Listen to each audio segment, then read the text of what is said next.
नमस्कार। स्वागत है आप सबका राजनीति के इस अखाड़े में। मेरा नाम है अजय सेतिया। मित्रों, महाराष्ट्र के पत्रकार अक्सर कहते हैं कि शरद पवार को समझना आसान नहीं है। यह बात शरद पवार ने अक्सर साबित भी की है। मंगलवार को बारामती में उन्होंने ऐलान किया है कि वे भविष्य में कोई चुनाव नहीं लड़ेंगे। हालांकि यह नई बात नहीं है। यह ऐलान उन्होंने कोई पहली बार नहीं किया है। 2014 के लोकसभा चुनाव से पहले भी उन्होंने यह ऐलान किया था और चुनावों से ठीक पहले अप्रैल 2014 में राज्यसभा के सदस्य बन गए थे। बारामती की लोकसभा सीट उन्होंने अपनी बेटी सुप्रिया सुले के लिए खाली कर दी थी। तब से सुप्रिया सुले उनके नए वारिस की तरह उभर रही थी, जो उनके भतीजे अजीत पवार को चुभ रही थी, क्योंकि पिछले 30 साल से वह यह मानकर चल रहे थे कि वही शरद पवार के राजनीतिक वारिस होंगे। शरद पवार जब केंद्र की राजनीति में आए थे तो उन्होंने बारामती की विधानसभा सीट अपने भतीजे अजीत पवार को सौंप दी थी और जब चुनावी राजनीति से संन्यास का फैसला किया तो उन्होंने अपनी लोकसभा सीट अपनी बेटी सुप्रिया सुले को सौंप दी। अजीत पवार दबाव बना रहे थे कि शरद पवार राजनीति से संन्यास लेकर के पार्टी की कमान उन्हें सौंप दे, जबकि शरद पवार के दिमाग में कुछ और चल रहा था। वह अपनी बेटी को राजनीति में इसलिए लाए थे ताकि वह सुप्रिया सुले को अपना राजनीतिक वारिस बना सके और यह बात अजीत पवार को समझ भी आ रही थी, इसलिए वह दबाव बना रहे थे।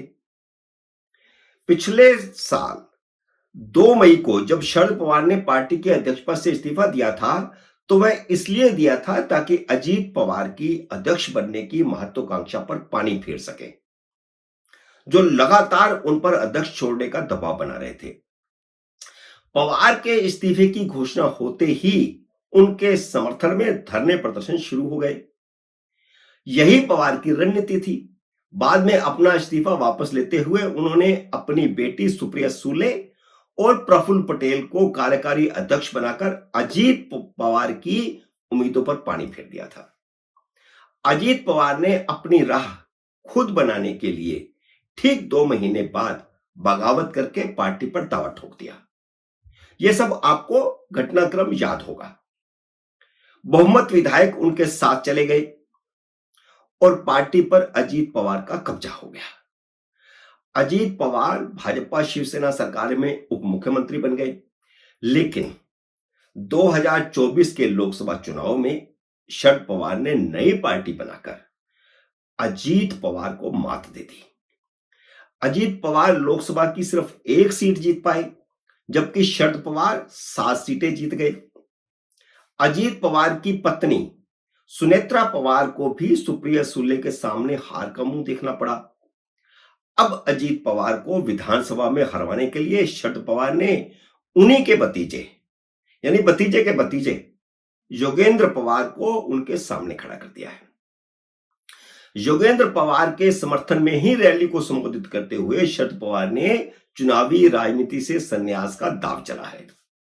हालांकि वे चुनावी राजनीति से पहले ही बाहर हैं, लेकिन साथ में यह भी कहा कि उन्हें अजीत पवार से कोई शिकायत नहीं है। पवार की इसी टिप्पणी ने भविष्य की राजनीति को उलझा दिया है। कांग्रेस और उद्धव ठाकरे की शिवसेना फंस गई है। उनको समझ नहीं आ रहा कि यह दाव चला क्यों, ये गुगली शरद पवार ने चली क्यों है। भविष्य की राजनीति क्या है? क्या वह अजीत पवार के प्रति सॉफ्ट हो रहे हैं? क्या कुछ अंदर ही अंदर पैचअप की बात चल रही है? पवार की इस टिप्पणी ने भविष्य की राजनीति को बहुत बुरी तरह उलझा दिया है। पवार को जानने वाले यह मानकर चल रहे हैं कि शरद पवार ने चुनाव बाद पैचअप की खिड़की खोल दी है। बारामती में अजीत पवार की हालत उतनी पतली नहीं है जितनी लोकसभा चुनाव में हो गई थी।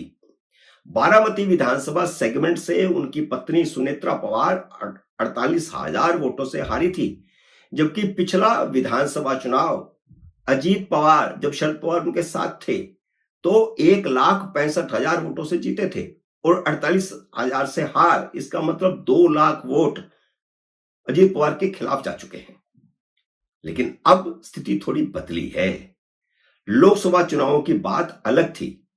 तब शरद पवार से सहानुभूति की लहर थी, जबकि अब अजीत पवार के प्रति सहानुभूति है, लहर नहीं है लेकिन सहानुभूति है। शरद पवार का यह कहना कि अजीत पवार ने भी 30 साल तक बारामती की सेवा की है, जिस भाषण में उन्होंने राजनीति से संन्यास की बात कही, चुनावी राजनीति से संन्यास की बात कही, उसी भाषण में उन्होंने यह भी कहा कि अजीत पवार ने भी 30 साल तक बारामती की सेवा की है, राजनीति को टेढ़ा मेढ़ा कर रहा है। उनका यह बयान राजनीति में बवाल खड़ा कर रहा है, खलबली मची हुई है।